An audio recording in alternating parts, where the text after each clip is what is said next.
Good morning. Welcome to Full Circle Ozarks. Hey, welcome to Full Circle Ozarks. How are you doing this afternoon? I started to say morning. I am hot. It is hot. I've been working on the four-wheeler. And I had some errands and stuff to do. See, I cleaned up.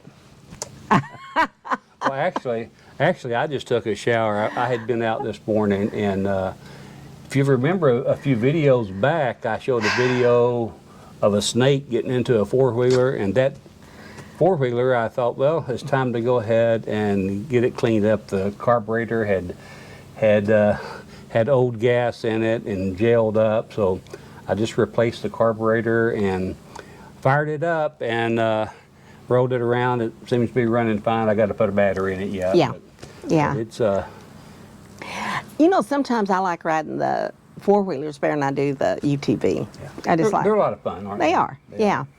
Yeah, but it is hot. But you know what I like about today? Do me tell you? What's that? It's one day closer to fall. But I will tell you, like, being out in the country, to us, there's just nothing better. But Brad Paisley wrote a song, Let Me Check You for Ticks. That is a true statement. Yeah. When you're living out in the country, Oh, my goodness. that song comes true. It does. Ticks and chiggers. And we have granddaddy long legs around here. One of them was just coming across the table a while ago. I didn't dispose of it. I just flung it out in the yard. So maybe the chickens will eat it. Well, changing gears for a second, how did you enjoy the weekend? Tell them where we went. So we went to Marshfield. Yeah, Marshfield, to the Ozarks Homesteading Expo. Hello, we want to welcome you to Full Circle Ozarks, and we are in Marshfield, Missouri at the Ozarks Homesteading Expo. Yeah, and we've been able to meet a lot of people. They have a lot going on. We were able to watch hog being processed, a lot of sourdough bread making, just a lot of stuff going on. Sawmilling, blacksmith making, and tons of vendors that they have there, and most of them are their homemade goods. Like tomorrow when we come back, I want to get some of the homemade wooden spoons. They'll last longer than some that I've purchased. But yeah, so we really enjoyed it. It's extremely hot and we're dripping with sweat. We are. I'm soaked. But tomorrow will be better. And it was really nice. Friday we went, it was hotter than snot. I mean, I was sweating until I did not think I could sweat anymore. It was pretty warm. It was pretty warm. But we watched a hog harvesting demonstration, and then went and watched a sourdough demonstration, and a few other things. There was a lot of vendors around there. Met a lot of nice people. We ran into a couple that has a YouTube channel in Missouri called IBA, so it was nice seeing them. We'd met them a couple of years ago, and we ran into a couple, what is their, Whiterock? Whiterock, I believe it was. Whiterock. And from Arkansas, and they were really nice, so you'll have to look at both of those. But I thought the highlight was on Saturday. Yeah, it was. It was. A couple that I had wanted to meet was Kevin and Sarah from Living Traditions. Yeah. And they had a demo that they were doing. Was it 3? Rabbit. 3 or 3:30, I think they were doing some rabbit processing. But we were just walking through there, and we ran into Kevin and Sarah. Just a blessing to be able to talk with them. They are so nice. They are so nice. Yeah. They have a wonderful YouTube channel, so if you haven't followed Kevin and Sarah on Living Traditions, I strongly urge you to do that. It's very family-oriented. Very much. And they're, you know, we just kind of show you what we do during the day, but they are extremely knowledgeable, and the gardening and animal stuff, they harvest their own chickens, I think they're pigs and rabbits, but gardening and just true farm life. They moved here from Arizona. Arizona. Yeah, and they're just a wonderful Christian couple, and we love watching them. We do. But it was really nice to meet them. So that was probably the highlight. That was one of the highlights. Yeah. One of the other highlights was we've been discussing planting some trees on the property, some fruit trees. Fruit trees, yeah. And I've never done anything like that myself, but so we want to be able to figure out what we can plant, what's compatible, how many trees that we need, pollination issues and those kinds of things. So anyway, we were able to watch a good demonstration, and I probably will include quite a bit of this a little bit later in this video, because I think a lot of folks would really benefit from that if you're considering fruit trees. It was really interesting because where I grew up at, and I don't know if Mom and Dad planted them or if they were just there when we bought the place, but we had peach trees, a cherry tree, an apple tree, and I think that might have been it. But we had that cherry tree, it produced cherries like crazy, and we always had fruit from those trees, and that was really nice. Oh, and we had a plum orchard when I remember, and as kids, we didn't usually come in for lunch. I mean, we either went out to the garden and grabbed something, but I can remember going through that plum orchard and just handfuls of plums and eating those. Yeah. And now, again, I switch gears all the time. I'm like squirrel. But what are you getting ready to do this weekend? Well, we're getting closer to getting our building started. I mean, for the shop. Started. I do have a telehandler that I've got coming Friday evening, and so Saturday morning we're going to be standing up the walls. Yeah. We'll get the post in, the rafters in. I want to explore hanging those as a unit. So we'll bolt the rafters together to the post, and we'll stand all that up at one time. Oh, okay. That's my plan anyway. Yeah. So that'll be in a future video. So we're excited to get that shop built. It would have been so nice if I would have had the shop while I was working on the four-wheeler today. And you know, I got all kinds of maintenance I need to get done. I need to service the tractor. I need to service the gator. So anyway, getting that shop built and getting rid of that Connex, I'm looking forward to that. Yeah, that will be really nice, because when it gets closer to the fall, I would like to start doing some of my fall planting. I probably won't do much in the line of vegetables, but I've got a big area I want to do a flower garden, and you know, we're going to build a little pavilion in our what we call our park area. So we got a lot of projects. It'd be nice to get that up. And yeah, I've got the sawmill shed I've got to get built too. So anyway, this fall is going to be busy. Will I get to all of it? I don't know. But see, I'll make the plans to we'll get the shop built in 2 weeks, and then we'll go on to. But I'm always and writing. then she'll say squirrel. I'm always writing checks that he has to cash. So, but back to the orchard. What kind of trees? You know, I'm sure you probably reflected some on the information that we've got. What kind of trees are you interested in? So the kind of trees that I want to plant didn't change. The species? I don't know if it's, I don't know, but I wouldn't plant a red delicious apple, because now we know that's not good for this area. So the I don't know what they're called. I can't think. But anyway, the type of apple trees changed. I think the type of pear trees, because if I remember right, the Asian pears grow excellent around here. And I was thinking more of Bartlett, so that would have changed. But pears, apples, peaches, definitely. And some cherries. And cherries. Yeah. And then I'd kind of like to have a plum tree. You know, one of the things I was surprised to find out about, of course, you probably can tell from some of the old videos that we have a lot of cedar trees around us. A lot. So one of the things that we found out, all of the cedar trees can kind of be rough on the apple trees. And it's not just apple, it's a lot of the fruit trees. Yeah. So I can't remember the word this guy used. He was really good. But there's just certain ones that will stand up to it better. I do think I captured that segment on Yes. video, so we'll probably share that again later on. Yeah. So I think y'all will enjoy that too. I think that might have been my favorite demonstration. Was In terms of demonstration, that was great. my favorite. That was great. And getting to talk to Living Traditions, Sarah and Kevin was also Was a highlight, right. wasn't it? Yeah, right up there with it. It really was. But so let's skip over here now and talk about our little chickens. Yeah. What do you think about the little chickens so far?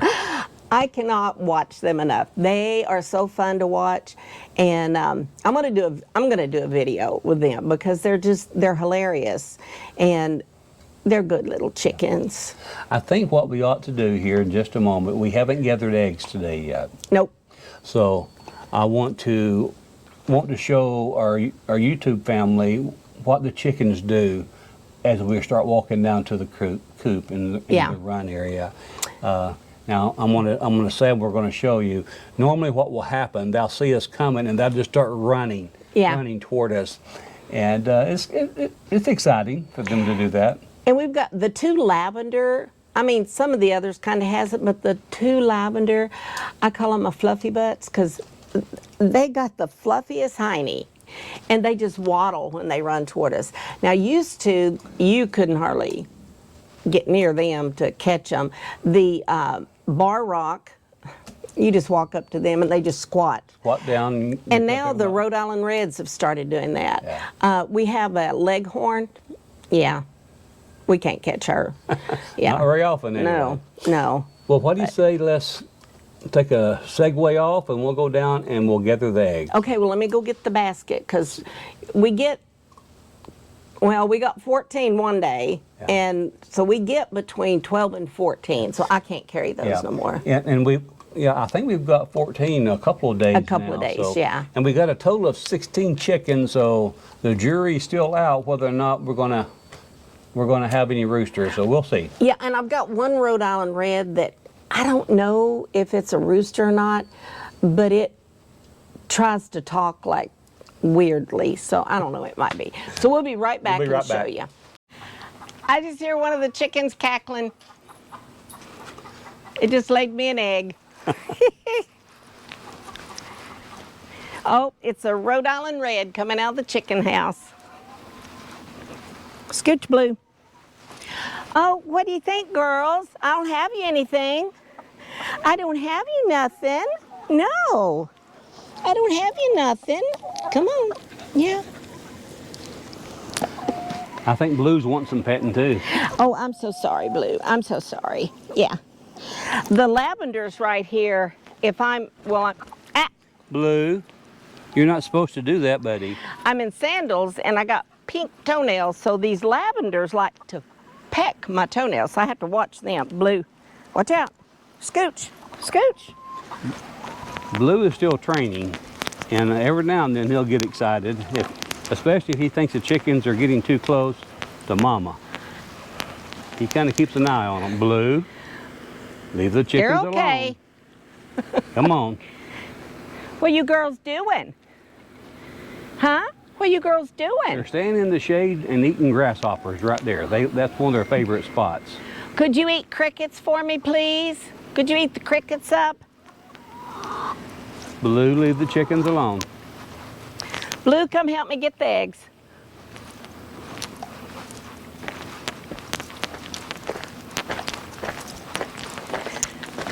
Okay, how many?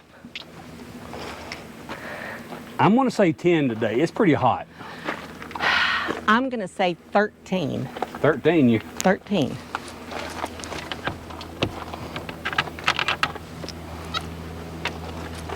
Let me show. So we've got 2 there. I see 3 there and 3 there. Okay, let me get them and then this one's from the Leghorn, I know that. And this one is from the Lavenders? Lavenders. And I think this is either Bar Rock or Rhode Island Red. I'm not sure. They all eat pretty good. How many did we say? 8? Ooh.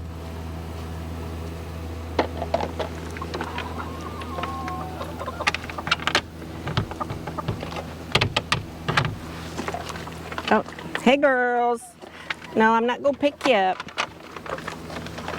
Oh, hello, Missy. Hello. Let me see what you got under there first. Oh, let me get that. Watch your booty. 1. I thought I felt another one. Here, raise up so I can see under there. Nope. Okay, you go ahead and lay. I'll come get yours later. I'm sorry. 10, 11, 12, 13. And that one is 14. And that one may go ahead and lay again before the day's over. Or not again. Not again, but. And I'm going to check under the coop because we have one that sometimes will lay under the coop. So let me check there real quick.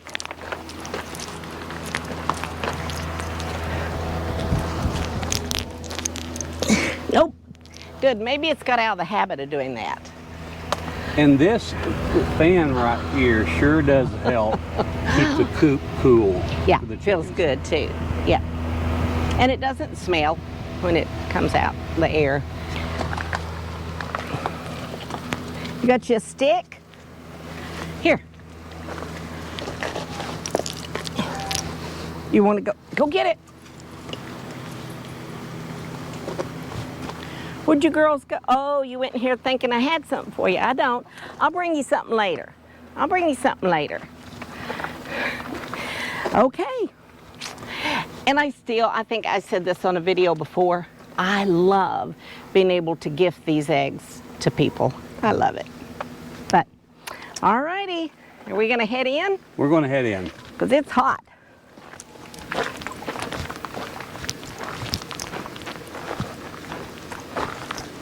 Blue, you coming in? Come on, Blue. Come on. That's one fine outside dog that spends a lot of time inside recently. Well, here comes the chickens too. Girls, I don't have nothing. I'll bring you out something later, okay? I'll bring you out something in a little bit. Why are you coming up here? You don't ever let me touch you.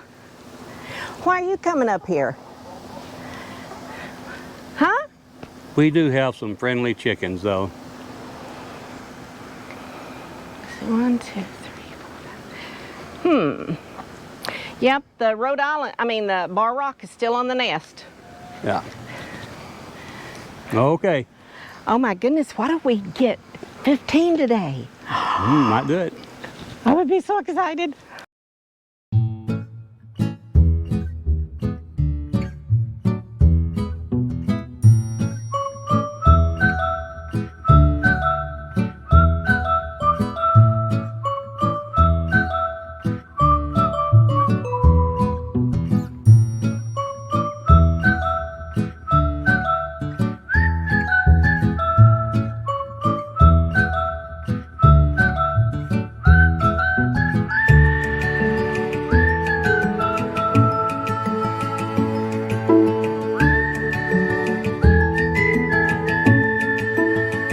Pleasure to be with you all here today.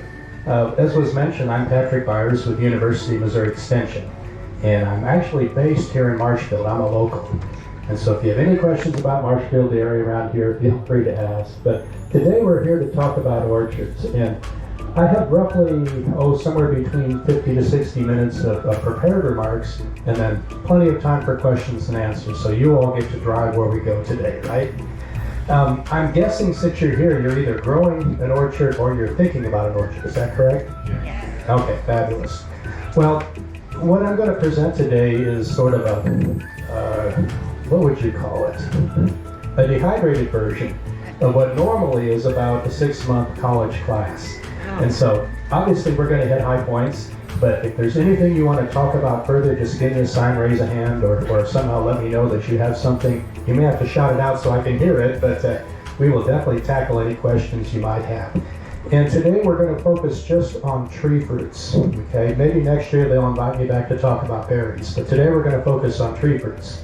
Things like apples, peaches, pawpaws, persimmons, jujubes, mulberries, and all the other delicious fruits that grow on trees. So that's what we're going to focus on. And really, there's just not enough time to do justice to all of the fruits that are possibilities here in the Ozarks. Okay, let's go ahead and get started.